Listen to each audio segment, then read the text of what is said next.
മറ്റൊരു ശുപാർശ സമഗ്രമായ സിനിമാ നയം നടപ്പിലാക്കുക എന്നതാണ്.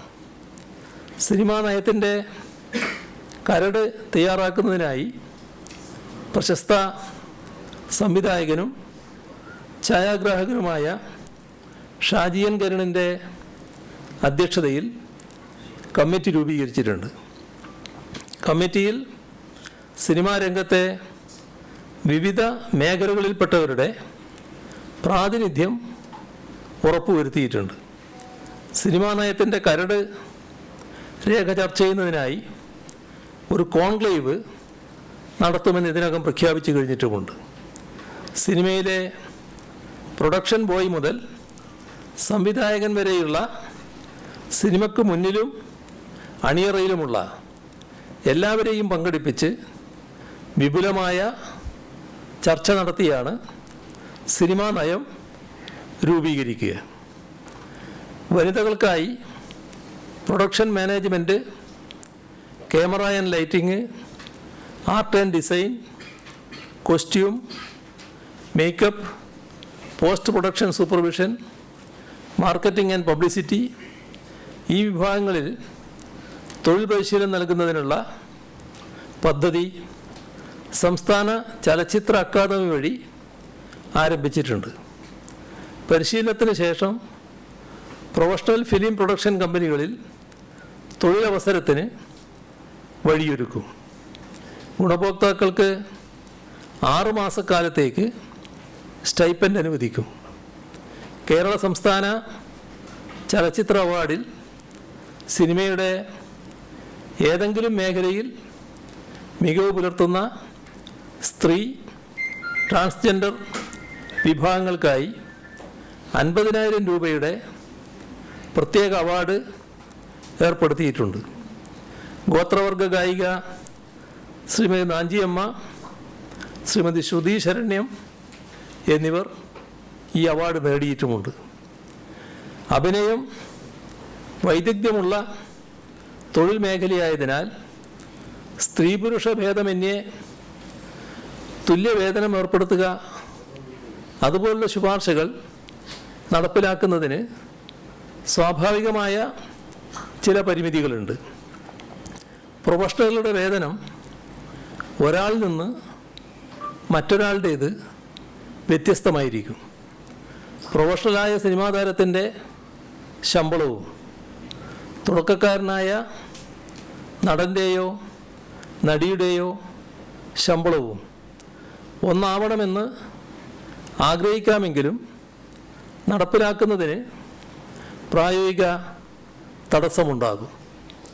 മാത്രമല്ല, നിയന്ത്രണത്തിൻ്റെ പേര് പറഞ്ഞ് ആവിഷ്കാര സ്വാതന്ത്ര്യത്തിനും തൊഴിൽ നൈപുണ്യവുമെല്ലാം അനാവശ്യ മാർഗരേഖകൾ കൊണ്ടുവരുന്നത് സിനിമയ്ക്ക് ഹിതകരമാവുകയുമില്ല.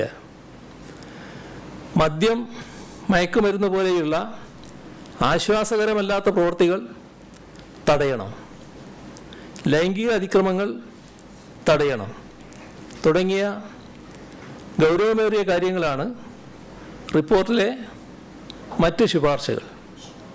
അതിനെല്ലാം ഇപ്പോൾ തന്നെ ക്രമസമാധാന രംഗത്ത് പ്രവർത്തിക്കുന്ന ഏജൻസികൾക്ക് ഫലപ്രദമായി ഇടപെടാൻ കഴിയും, ഇടപെടുന്നുമുണ്ട്.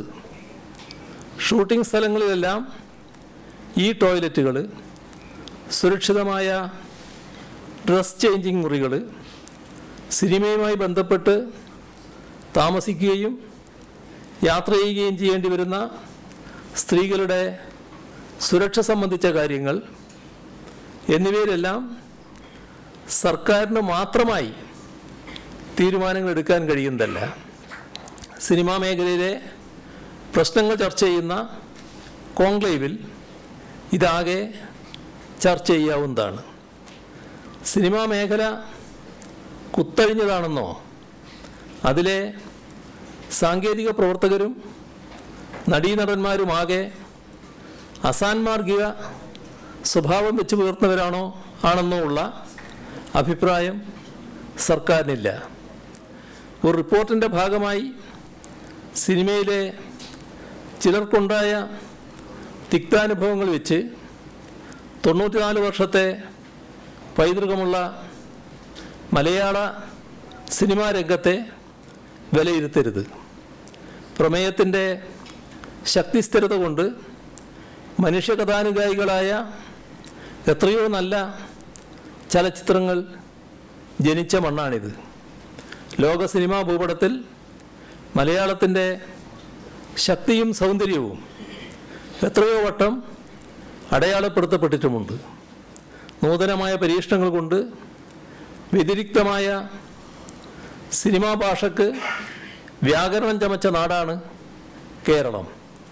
അത്തരം ഒരു ഭാഷയിലെ ചലച്ചിത്ര രംഗത്തെ ആകെ ചെളിവാരി എറിയും തരം ആക്ഷേപങ്ങൾ നമ്മുടെ നാടിൻ്റെ സിനിമാ പുരോഗതിക്ക് ചേരില്ല. എന്നാൽ അപലഷണീയമായ ഏതെങ്കിലും പ്രവണതകളുണ്ടോ? അതിനോട് യാതൊരു സന്ധിയും ഉണ്ടാവുകയുമില്ല.